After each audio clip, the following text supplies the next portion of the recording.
Hey, good morning. We're back. Looking forward to this today. Hope you're doing well. Just finished my breakfast live and now we are in the gym. I'm gonna do a workout. I'm gonna focus on upper body today. Just getting my timer ready. It's going to be a slightly shorter one today for those of you who join me regularly on Facebook. I got to pick up my son from school. It's exam time. And my husband got called into work early today. You guys don't need to know my life story here, but that's why we're going to shorten it up a little bit. So we're going to do only 2 rounds of warm-up today so we can fit in a little bit of extra training so that I can go pick up my son. Big arrest, you guys. My husband lives an exciting life. He got called in for some big arrest. He's a police officer for the Toronto Police Services in Toronto, Ontario. I am from Whitby, Ontario. So glad you're joining me today. If you're joining me for the first time, well, welcome, first of all, and just some kind of housekeeping items in terms of modifying anything that you need to, especially if you're a beginner. So especially if you're a beginner and you're joining me for the first time, I want you to remember to modify anything you need to change anything if you need to take rests or breaks as you need to. If something feels off or not good or hurts, like not in a high effort way, but in a like, oh, my knee hurts or that hurts my, elbow or shoulder, like don't do it, just change it.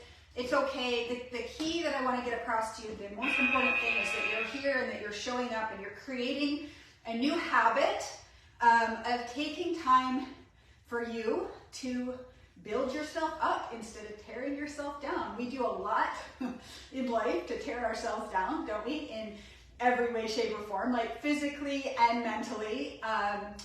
The way we eat, the way we live, the stress, the pace that we keep, the alcohol that we drink,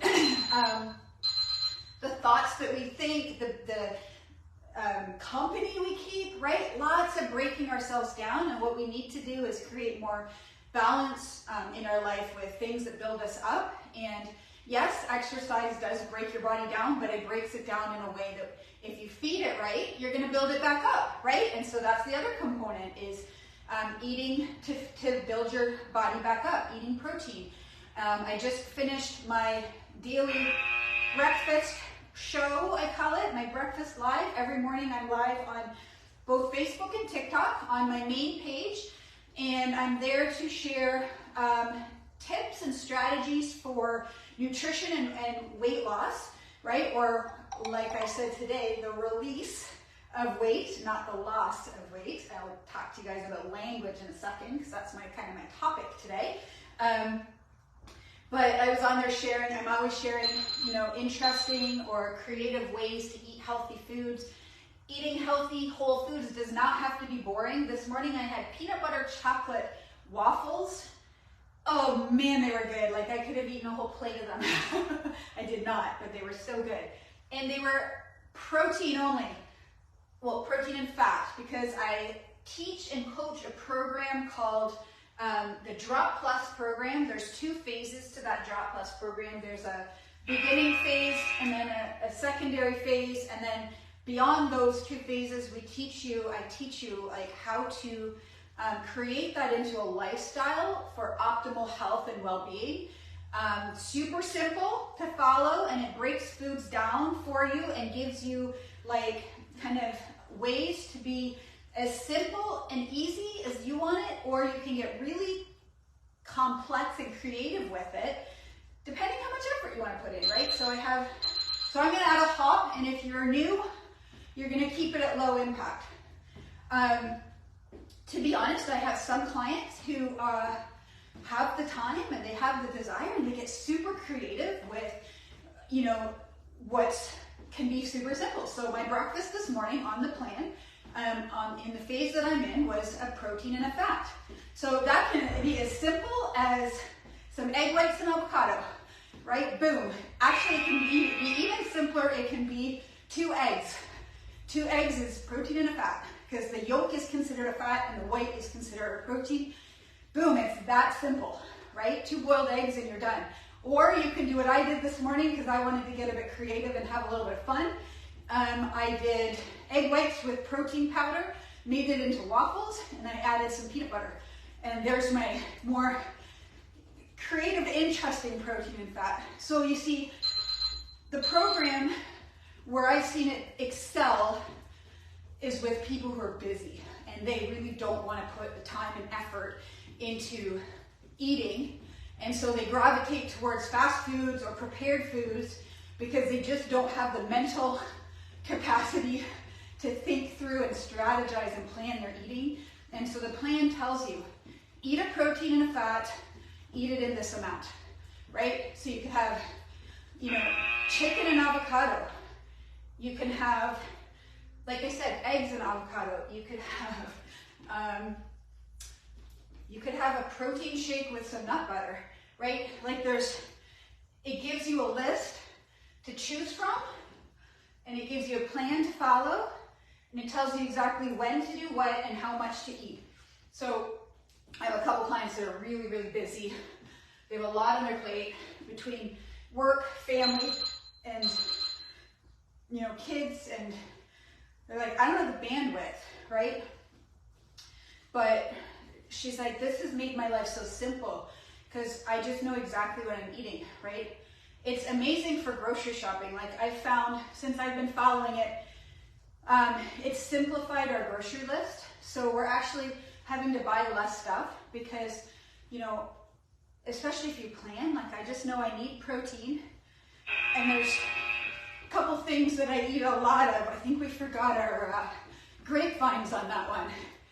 Anyways, that's okay. Oh, we weren't gonna do, remember, we're gonna get into our workout.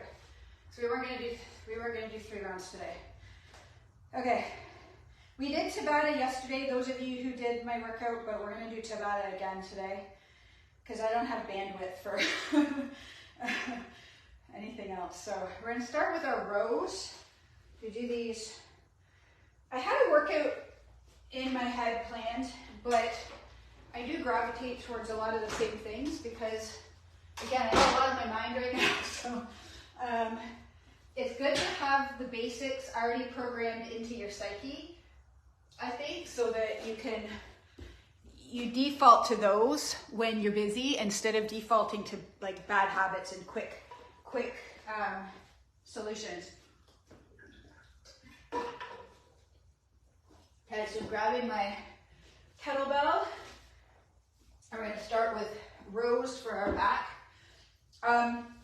So the topic I chose today on social media, I posted a reel and I posted a poster of this, and it's inspired by the workshop that I'm teaching right now called The Missing Link, which is the missing link to weight loss, which is the piece that most of us miss. And in working with a lot of clients right now, when it comes to their weight loss goals, they're following this program. They're doing the Drop Plus program with me. So in working with the clients, and they're getting results. And here's the interesting part. Some of them are getting results they've never gotten before. They're so used to failing when it comes to following a plan or executing eating or getting the results that they're like, oh my God, this is working. Okay, so you might think to yourself, well, that's good, isn't it? And you would think that makes it easy to keep going, but in fact, often the opposite happens. And when we start getting results that we're not prepared for mentally, we sabotage ourselves. Anybody ever done that before?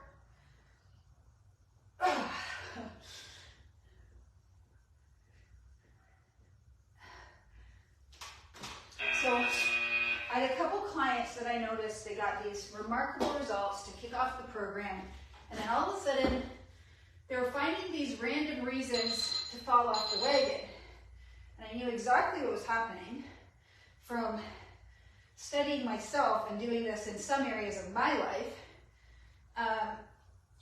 Basically, they're afraid because they don't know who they are with those new results. And so I thought, So imagine if you've been trying to lose weight for your whole life, you have no idea who you are when you release that weight. You can't even, especially if you've never done it before. And so I thought to myself, we have to be working on our mind and our thought processes. Oh, that's it for that one. I'm sorry. As we're working towards those results. Because if we don't, we're going to default, we're going to bounce back to our old results. How many of you have ever lost weight and gone back to your old results before? That's why we do that. Because we don't know who we are, essentially. And it sounds crazy. I never used to really understand this. Because I thought, like, but that's what you want. So why are you afraid when you get it? Why are you just happy and excited? Oh. We have one more per side, don't we? These are killing me today.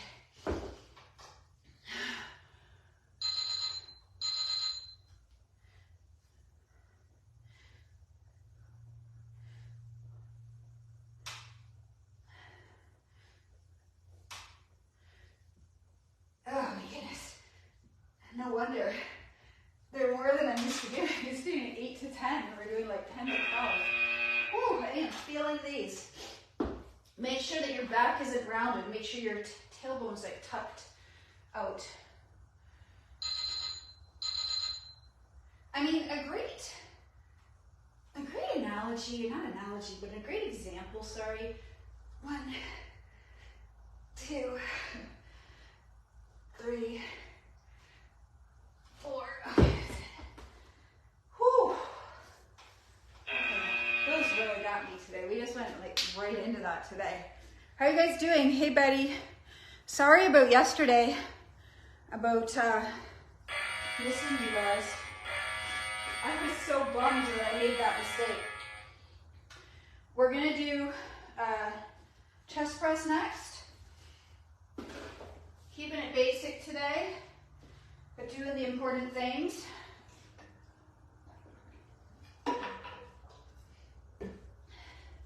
Nothing fancy, but getting it done, right?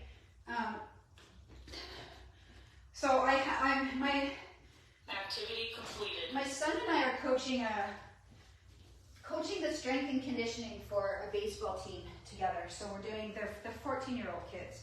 Okay, there's a couple of, this has given me a whole new respect for high school teachers, let me tell you, is coaching these kids. Actually, my friend Cindy, I don't know if she's doing the replay, but she coaches young boys baseball, and she coached my son.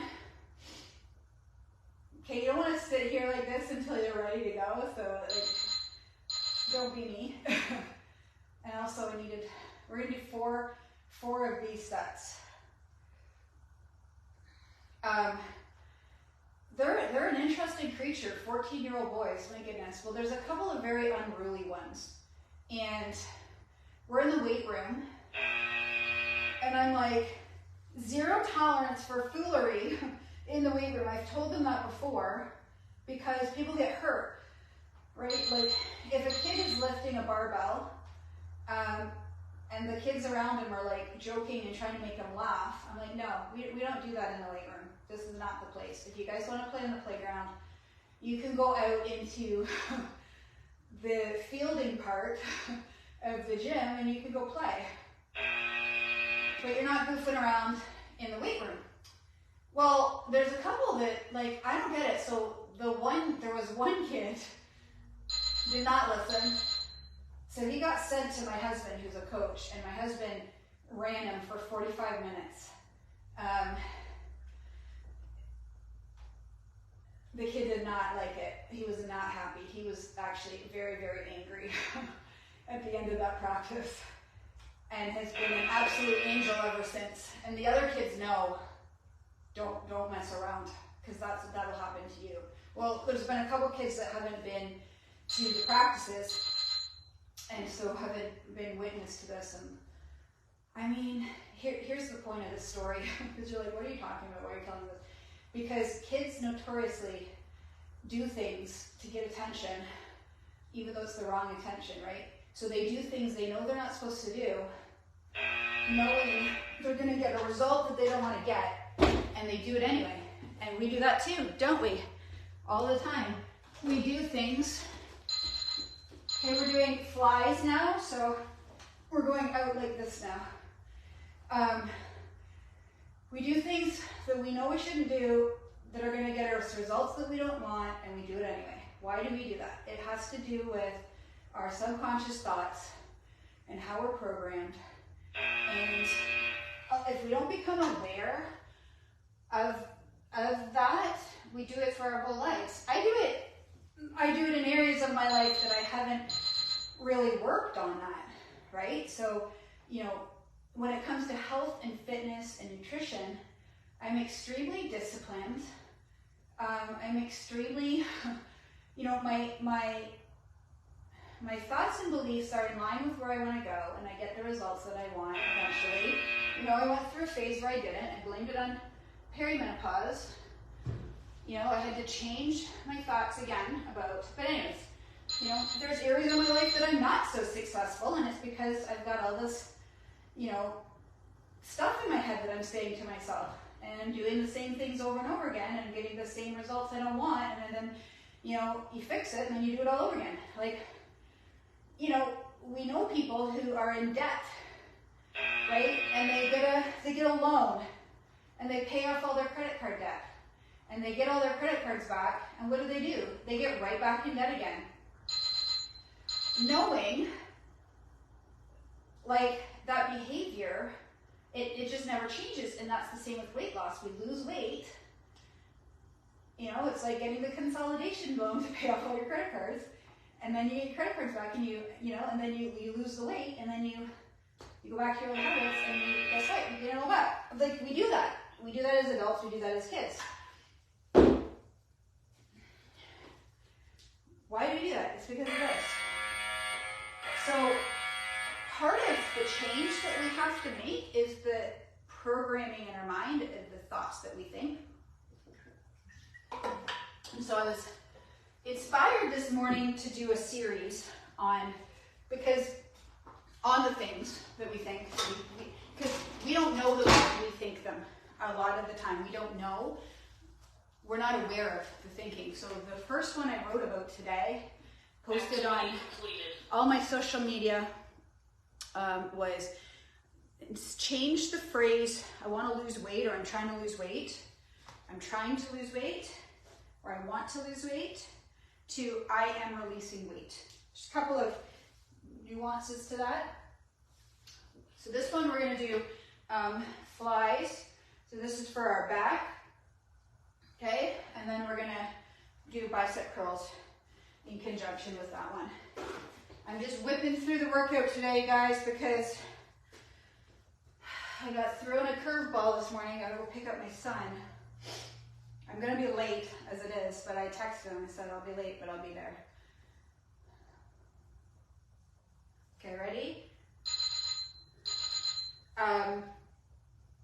So instead of saying I want to lose weight or I'm trying to lose weight, both of which are not decisive, right?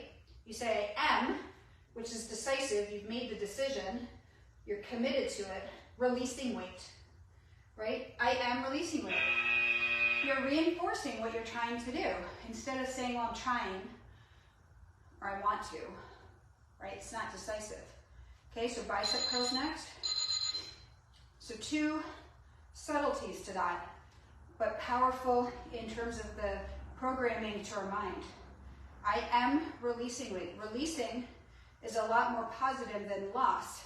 To me, when you say I'm losing weight, especially for a lot of us, we have all kinds of thoughts and beliefs that go alongside that phrase, right? Like, you say I'm losing weight, what immediately comes into your mind?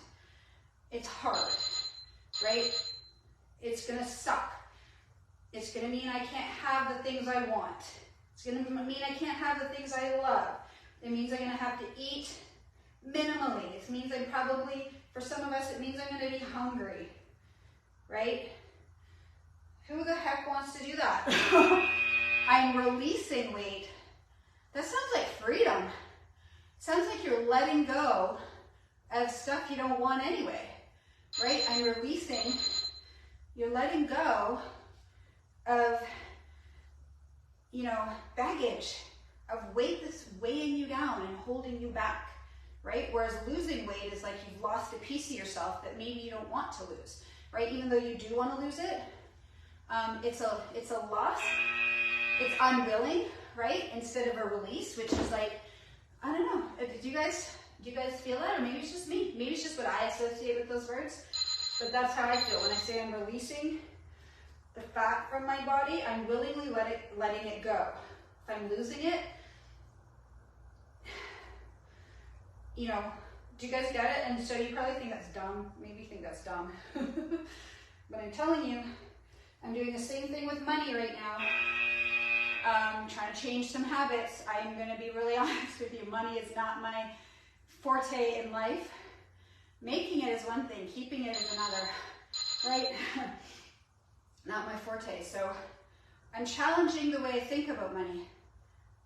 I'm challenging I'm trying to identify things that I say to myself. You know, things that you say like, oh, I can't afford that. Well, that means that the choice isn't yours.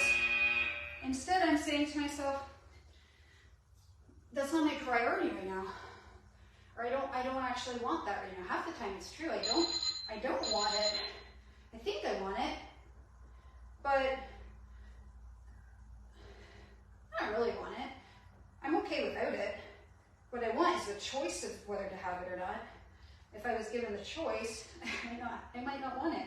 And it's the same with food, you guys. Like, we don't want things to be taken from us, but we're okay to release them. Right? Think about a relationship. You know, there's guys in my past and I'm like, well, I don't want them to break up with me, but I don't really want to be with them. Right? I'm okay to release them, not to lose them. Right? Does that make sense? So foods, that's the other thing I talked about this morning, is you need to create, like, think about creating multiple choice for yourself, right? We're gonna finish today with Copenhagen's because we gotta do our weekly Copenhagen's. Think about, I hope that was the full set of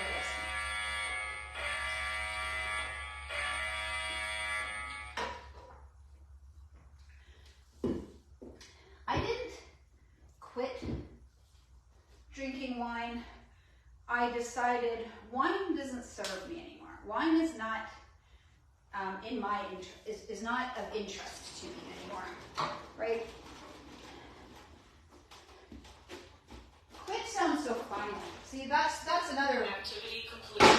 Jen Sharp, if you're listening right now, I need you to write that down for me. Or somebody who's listening on Facebook.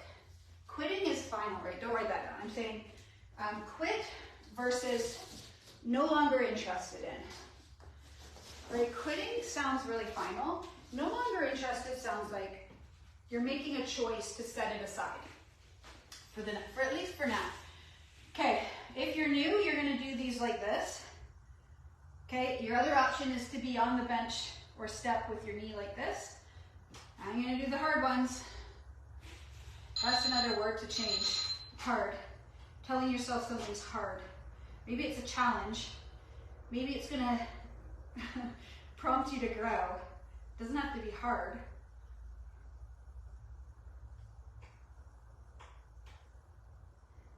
So I started this morning what I'm going to call my Language Matters series. I'm going to try to post kind of regularly ways to twist, to give you guys ideas. And you're going to find some of them, you're like, oh my God, I say that to myself all of the time, right? I'm doing this for myself, so I'm sharing it with you so I can hopefully help you release some of your negative thoughts and replace them. Oh, I was talking about choices. Sorry, I got distracted there. Choices. So it's like when you're trying to change a habit, right? So let's say you're like you're like me, like I was trying to stop drinking wine. You need another option. So like you come home, you're starving. This was me yesterday. I came home from working. It was like 9:30 p.m. I was training the boys, and I was a little, I wouldn't say hungry, snacky. I wasn't hungry, I just wanted something. And I thought to myself, I'd really like some nuts and chocolate. And as I was trying to make my decision, I was like, no, it's 9:30, just get your tea and go to bed, right? It's 9:30, you don't need to have that. You're not even that hungry. What I needed to make the right decision was another option, meaning you're gonna have the nuts and chocolate, or you're gonna not have it, which gets you closer to your goal. My goal being my 250 miler in May. So your goal right now is XYZ. And so each time you go to look at having something or not having something, you have to have it, it has to have a cost to it, right? So if you don't have a goal, it's really hard to discipline yourself to make the right choice in the moment because you're choosing between that or nothing. And obviously you're gonna choose, like it's hard to choose nothing, right? But it's a lot easier to choose, you know, sometimes, I mean, this is really vain of me, but like if I have to wear a bathing suit or if I'm going away, right? It's like, okay, you can have these nuts right now, which you just want, you don't need, you just want them. Or you can, you know, it's gonna stall out your goal, right? It's not on your plan, it's extra. So you can have that feeling of feeling good in your bathing suit. Here's the thing too, and this is something I learned from my addiction to wine, is there's this shame when you don't do the right thing. So every night I would say I'm gonna not have wine, and then every morning I would say I'm not gonna have wine tonight, and then that night I would have wine. And the next morning I would be ashamed and frustrated and angry at myself and I would say it again, okay, tonight you're not having wine. And that night I would more than likely have the wine. Repeat, repeat, repeat. Your self-confidence goes into the toilet. Oh, your self-confidence is like literally crushed because you never keep your promises to yourself and you become that person that doesn't do the things that they say they're gonna do. And I've recently connected that to food, and I'm like, I don't want to be that person again. Like, I don't want to be making promises to myself that I'm not going to keep. So you have to do one of two things. You got to either stop making the promises to yourself, or you got to start disciplining yourself to keep the promises that you want to keep because of your goal. It's really hard, at least for me, to do it without a goal. We're going to finish with 20 push-ups. Okay, so you can do push-ups from your knees. You can do them against a wall. You can do them against a chair or a table, whatever level you're at. Or you can do them full, like I'm going to do full. I'm trying to do 100 a day, so I think I have 20 so far today. Because I did them this morning. I haven't done any since. So 1, 2, 3, 4, 5, 6, 7, 8, 9, 10. I'm bringing my elbows in. 10, 9, 8, 7, 6, 5, 4, 3, 2, 1. Woo! There's 40 down, 60 to go for the day. Thank you for joining me, guys, today. It was a quick and furious half-hour workout, but it's better than nothing. I will see you for the Missing Link Workshop Day 2, those of you who are coming. We're going to be talking more about how we see ourselves, how that impacts the actions that we take, and creating a new self-image for ourselves. So I'm excited to do that. So have an awesome day. Take care.